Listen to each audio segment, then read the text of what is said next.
Саламатсыздар ма оқушылар? Бүгін біз сіздермен 10 сынып алгебра және анализ бастамалары курсының күрделі және кері функция ұғымдары тақырыбына тоқталатын боламыз. Бұл сабағымыздағы оқу мақсаттары кері функцияның анықтамасын білу және берілген функцияға кері функцияны табу және өзара кері функциялар графиктерінің орналасу қасиетін білу. Екінші оқу мақсатымыз күрделі функциясын ажырата білу және функциялар композициясын құру. Енді функцияның анықтамасы сызбаға қарап отырып та түсінуге болады. Функция дегеніміз бір айнымалыға басқа бір айнымалының бір мәнін сәйкес қоятын тәуелділігі. Мысалға бұл жерде x функциясына x тәуелді айнымалысына y функциясының тәуелділігін көрсетіп тұр. Енді күрделі функция дегеніміз не? Күрделі функция бұл жерде екі функцияның композициясы болып табылады. Күрделі функцияны y тең f-тен жат x деп белгілеген. Сонда сызбадан көріп отырғандарыңыздай күрделі функция бұл екі функцияның композициясынан тұрады екен. Енді күрделі функцияның формуласы қалай беріледі бізде?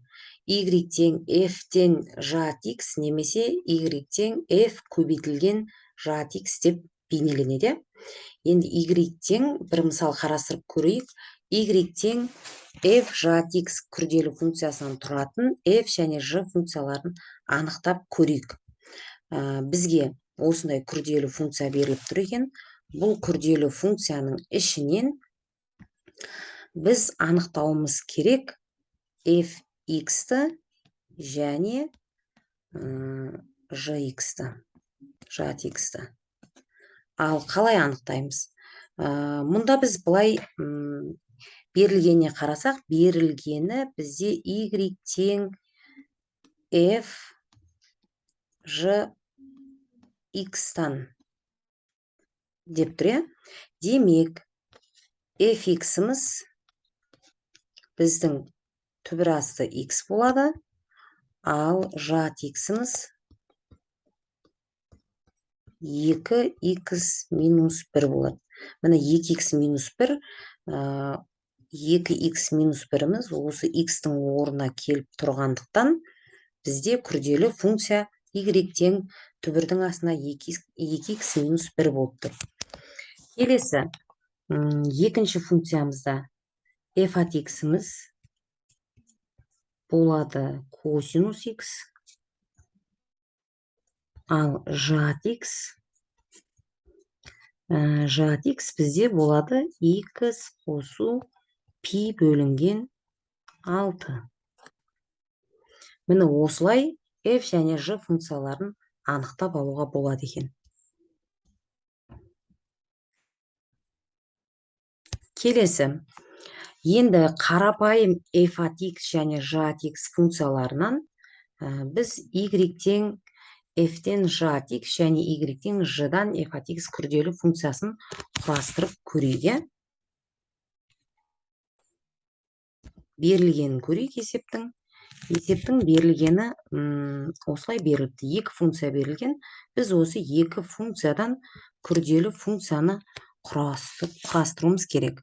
Енді y тең f-тен ж от x-ті табайық бірінші. Яғни, y тең бірінші f функциясын жазуым керек. Синус, енді x-ті жазбаймын, x-тің орнына келесі функцияны қоюым керек. 5x болады екен. Екіншісі, y тең x квадрат деген функциядағы x-тің орнына мен 6x минус 1-ді қойып жіберім керек. Сонда 6x минус 1-дің квадраты. Келесі, керісінше y тең жат x ж-дан f от x-ті бейнелеуім керек. Яғни y тең бірінші 5-ті жазамын, x-тің орнына керісінше синус x-ті жазамын. Келесі күрделі функциямыз 6 көбейту x-тің орнына x квадрат жазуым керекпін. Я, мына айнымалының орнына келесі функцияны кіргізуім керек. X квадрат минус 1. Міне осылай біз күрделі функцияларды құрастыруымызға болады екен. Сіздерге түсінікті болды деген ойдамын. Ары қарай. Енді кері функцияға тоқталайық. Кері функция берілген функцияға тән тәуелділікті кері өрнектейтін функция.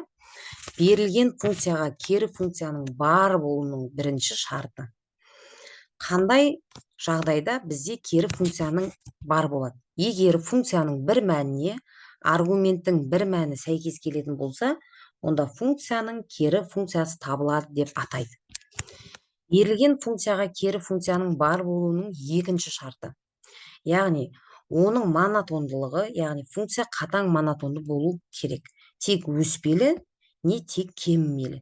Қатаң монотонды болмаған жағдайда функцияның бір аралықта ғана кері функциясы табалады екенбіз.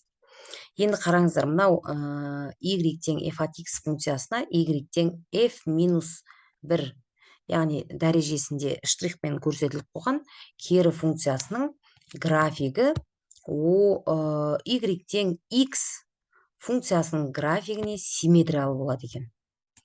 Осындай қасиеті бар. Енді берілген функцияға кері функцияны табу алгоритмі қалай табамыз? Ең алдымен екі қадам бар. Берілген функциядағы x-ті y арқылы өрнектеп аламыз. Табылған теңдіктегі x пен y-тің орнын алмастырамыз, болды. Мысалға, y тең 2x плюс 3 функциясы берілген. Осы жерден мен x-ті тауып алуым керек.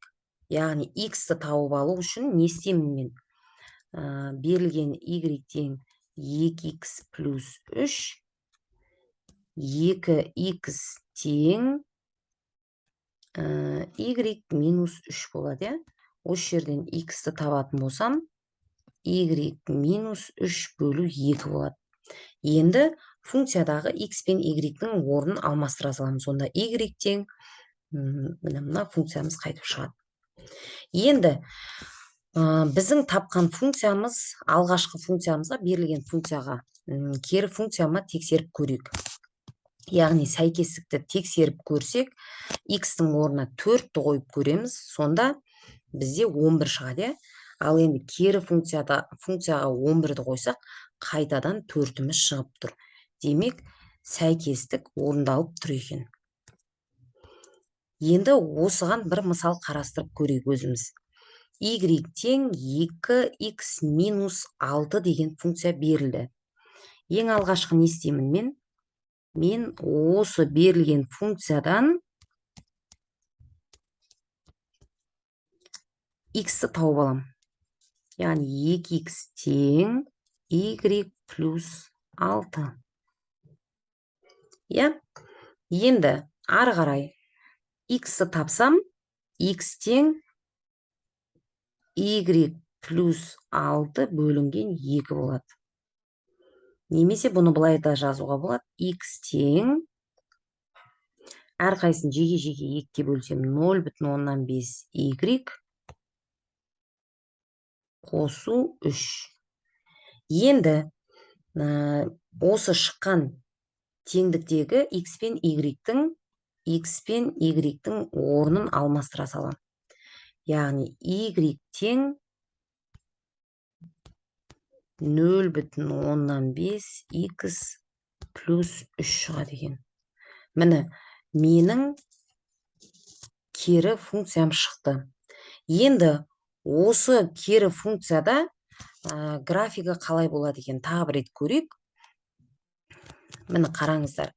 Y тең 2x минус 6 функциясының графигі түзу сызығы.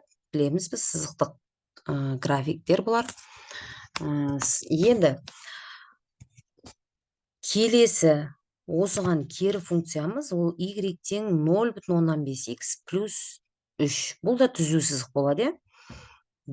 Екеуін де графиктен салып тексеріп көрсеңіздер болады. Бұл графиктер y тең x түзуіне қатысты симметриялы болып тұр. Жақсы, сіздерге бүгін көрсеткім келген мысалдар осылар. Сұрақтарыңыз болса, комментарийге жаза кетіңіздер. Осымен сабағымыз аяқталды. Жақсы, рахмет, сау болыңыздар.